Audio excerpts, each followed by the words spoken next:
दुनिया का सबसे बड़ा धन कौन सा है? यदि आपको कोहिनूर हीरा मिल जाए तो क्या आप धनी बन जाओगे?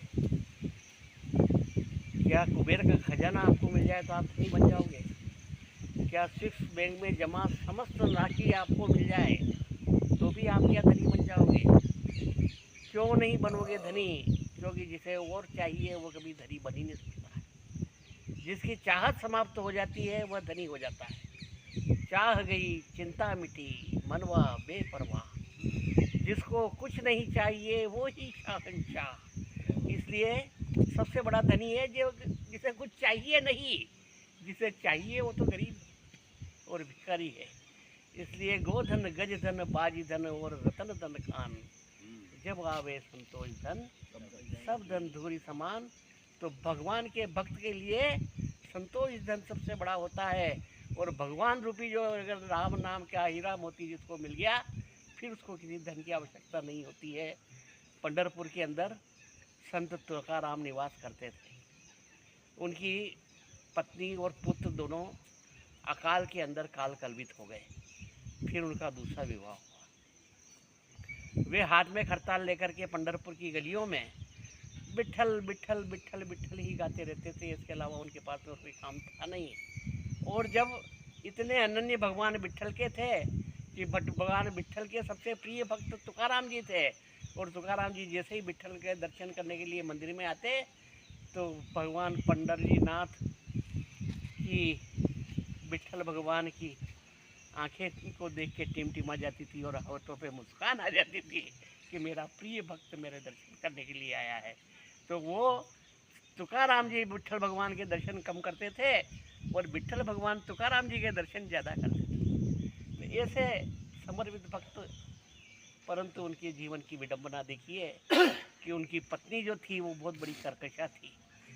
वो जैसे ही उनको जब भगवान विट्ठल इस प्रकार से प्रसन्न होते थे और छत्रपति शिवाजी जब भी तुकाराम जी मिलते थे तो उनके चरणों में दंडवत प्रणाम करते थे और अपने सर्वस्व तुकाराम जी को मानते थे। ऐसे महान संत की घर में ये दशा थी कि उनकी पत्नी उनको ताने देती थी, लड़ती थी, झगड़ती थी, कहती थी दिन भर खरताल लेकर के बिट्ठल बिट्ठल करके गलियों में घूमते हो, काम धंधा कुछ करते नहीं हो, मेरे घर में क्या हार के पकाऊं, ये गृहस्थी कैसे चलेगी, कुछ कमा धमा के लाओ, ये भगवान का भजन करने से कुछ जीवन सार्थक होने वाला नहीं है। और तुम बैठे बैठे क्या कर रहे हो, या जाओ ये गन्ने का गट्ठर दे दिया है कि जाओ इसको बेच के आओ, पैसे लाओ तो मैं राशन पानी ला के घर चलाऊँ। तो वह तुकाराम जी ने वो गट्ठर कंधे पे रखा और गलियों में बेचने के लिए निकल गए। आवाज़ लगाते रहे लोग गन्ने गन्ने, तो कोई खरीदार नहीं आया। पर बच्चों की भीड़ उनके पीछे लग गई और कहे बाबा हमको एक गन्ना दो, बाबा हमको एक गन्ना दो। तो उन्होंने एक एक करके गन्ने सबको बांट दिए। एक गन्ना उनके पास में सिर्फ बचा, उसको वो कंधे पे रख करके और घर पे आए तो पत्नी ने दूर से देखा कि वाह आज तो मेरा पति बहुत काम करके आया है, बहुत धंधा करके आया है, गन्ने बेच के आया, बहुत सारे पैसे लाया होगा, कि लाओ पैसे मेरे को दो। कितने पैसे आए? तो उसने कहा पैसे तो कुछ नहीं आए। तो फिर गन्ने कहाँ गए थे कि मैंने तो सब बच्चों में बांट दिए। तो फिर ये एक गन्ना बचा है, अब इसको आधा आधा अपन दोनों क्या करूँ, मैं खाऊँ तुम खाओ, गन्ना तो एक ही बचा, दो होते तो एक एक दोनों खा लेते। तो उसकी और पत्नी ने कहा लाओ ये गन्ना मेरे को दो, और गन्ना लेकर के जैसे उनके कमर पे मारा तो गन्ने के दो टुकड़े हो गए। उसने कहा हे विट्ठल भगवान। तुकाराम जी ने कहा कि आपने कितना बढ़िया इंसाफ किया, मैं सोचा था ये गन्ना मैं अकेला कैसे खाऊंगा, आपने इसके दो टुकड़े करवा दिए, ले एक तू खा और एक मैं खाऊं। इस प्रकार का संतोष धन जिस भक्त के पास में हो भगवान उसी के ऊपर प्रसन्न होते हैं। जब शिवाजी महाराज ने ये पता लगाया कि संत तुकाराम जी की आर्थिक स्थिति कैसी है तो उन्होंने कहा बहुत ख़राब है, उनकी पत्नी बहुत कर्कशा लड़ती है और काम वाम तो कुछ करते नहीं है, बिट्ठल बिट्ठल करते हैं। तो शिवाजी महाराज ने कहा कि अपने मंत्री से कि जाओ उनके सामने अपनी रसद और साधन बैलगाड़ियों में भर करके और बहुत सारा धन, हीरा मोती, अनाज वगैरह सब 6 बैलगाड़ियाँ उन्होंने उनके घर पे भिजवा दी तुकाराम जी के। तो तुकाराम जी ने कहा क्या है तो शिवाजी महाराज ने आपको भेजा है सब, ये आप रख लो, कहाँ पे खाली करना है? तो उन्होंने कहा नहीं मुझे ये कुछ भी नहीं चाहिए। कि क्यों? कि मैं आपके हाथ जोड़ता हूँ कि आप ये सब सामान ले जाइए, मुझे इसमें से कुछ भी नहीं, रंच मात्र में भी नहीं लेना है। और ऐसे करके तुकाराम जी ने वो गाड़ियाँ वापस करवा दी।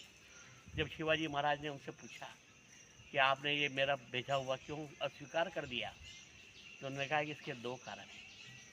उनके क्या दो कारण हैं? तो ये पहला कारण तो ये मैं आपको बताता हूँ कि ये पाप का मूल आपने मेरे यहाँ क्यों भेजा।